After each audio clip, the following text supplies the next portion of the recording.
Well, I was super excited to come and pick this truck up and start working on it. And unfortunately, I think the power steering is empty. There's no fluid in it at all, or there's giant air bubbles in the system because the steering is really inconsistent. And this is a big vehicle to drive without power steering.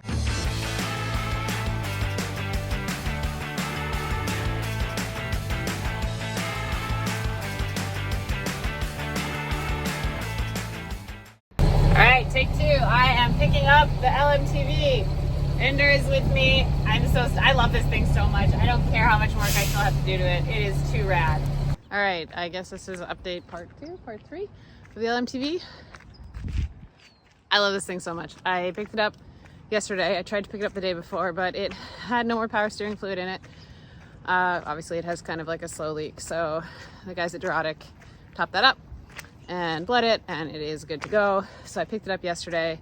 They basically handled all the fuel system stuff, which I'm glad they did, because they thought it was, we hoped, it was pretty simple, and it was not. They ended up having to kind of consult with an outside specialist guy and pretty much redo the whole fuel system. Now that that's done, I still have kind of a long list of stuff to do. When the eco hubs were put in, they didn't seal them properly. They make proper gaskets for them that just weren't used. All of the plugs leak, like all of the things that contain oil are leaking. So transfer case, the transmission drain, like just anything, if there's a drain plug in it, it's leaking. So even this morning, like I came out and there was just oil spots under everything. So that's kind of first order of business to make it safely drivable. The hydraulic system as well. Chris at Durotic said a lot of it is probably just like tightening or adding, you know, gaskets to things. So that's kind of my primary focus. I'm going to change all the fluids. They actually said, and this made me feel a lot better, because I was like, I've made a massive mistake and I got totally ripped off. And they were like, no, it's kind of a pretty good deal, honestly. So also research that I did about Fords that I didn't do about Caterpillars is the Caterpillar 3116 is like the 6.0, 6.2. It's like the really bad Ford that's just known to have problems. So like it's the least good of the Caterpillar engines, which is a bit of a problem. Some of the simple upgrades that I'm going to do right away. The turbo's leaking on the exhaust side, so I'm just going to replace the turbo rather than rebuild it, as it feels like cheaper, honestly. They're trying to talk me out of buying there's a $300 turbo on Amazon. I was like, how bad could that be? And they're like, bad, don't do that. And I was like, but I could buy two for like, I could buy 4 for the price of the Caterpillar one. So I don't really see why I wouldn't do that, except for probably reliability at the side of the road. But I feel like at this point, swapping a turbo seems like not that big of a deal, which maybe is like bad logic on my part. But anyway, so swap the turbo, make everything stop leaking, change the transmission fluid, lubricate all of the many things on this that require like constant lubrication, which is the thing that I'm not really used to. And hopefully just drive it and see, and then start the conversion, which is a whole other thing. All right, so the truck is in my dad's driveway. He has very gently asked me repeatedly to put these mats down because it still leaks a lot. So they did the drag links, they did the fuel system. There's a leak from somewhere in the power steering system. They thought it was just a clamp, but based on what I'm looking at, unless it just got cleaned, which I don't think it did,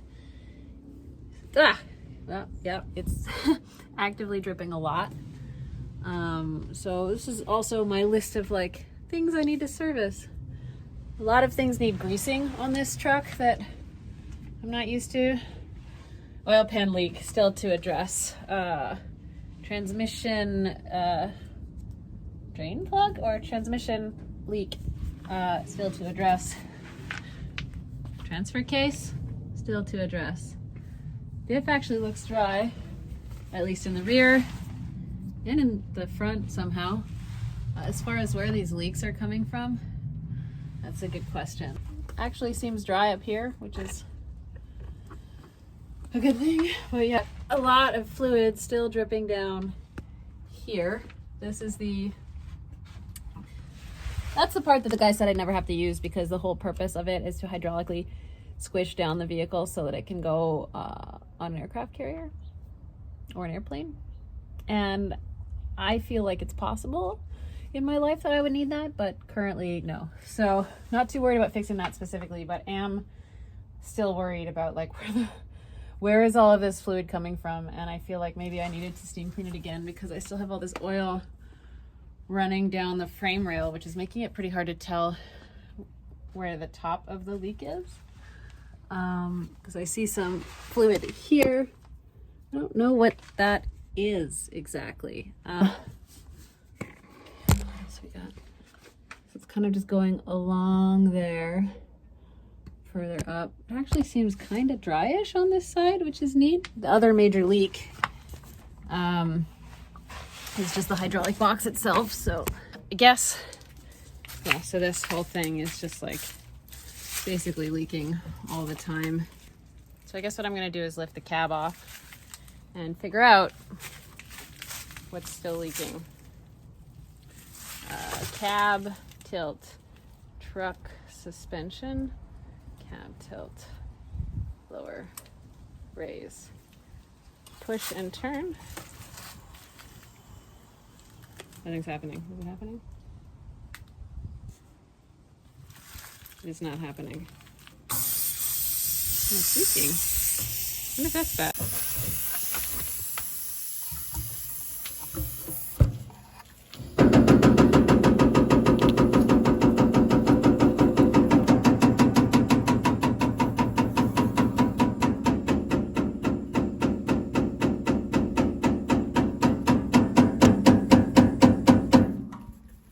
Nothing's happening.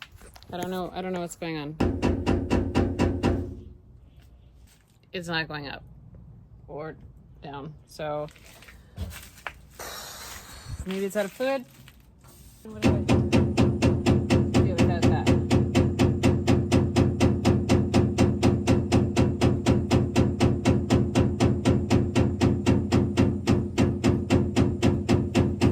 It's just like actively dripping as I do this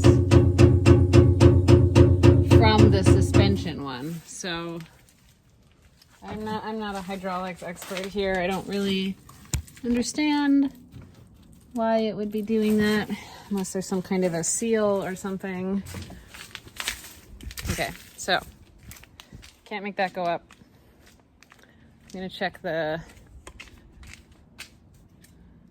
level of the hydraulic fluid, which I guess I gotta do some reading, but I would imagine I'm supposed to be C stuff in both of these.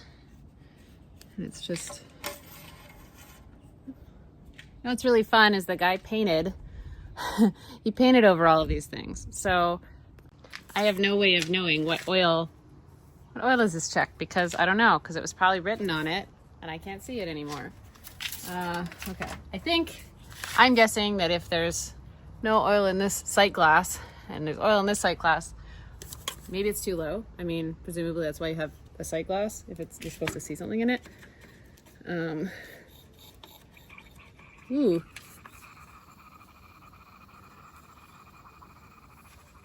Also, it's making a lot of noise when I try to open this, so that's probably bad. And it smells like there's water in here. Like water dripped off this cap, so I have no idea what any of this stuff is. I'm like really just assuming here, but that is some that is some milky fluid. Maybe that's, I need to look it up. I don't know what this is, but I think it's low. All of these things are not labeled for what they are, and if they were, they've been painted over, which is really not helpful. I think I remember when I picked this thing up, there's an issue with this hydraulic pump. I don't know what this, oh, I think this is a CTIS system, maybe? And I think this is where they filled the hydraulic fluid before. That looks empty.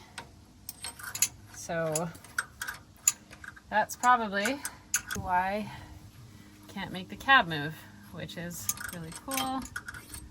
Yeah, that dipstick looks positively dry.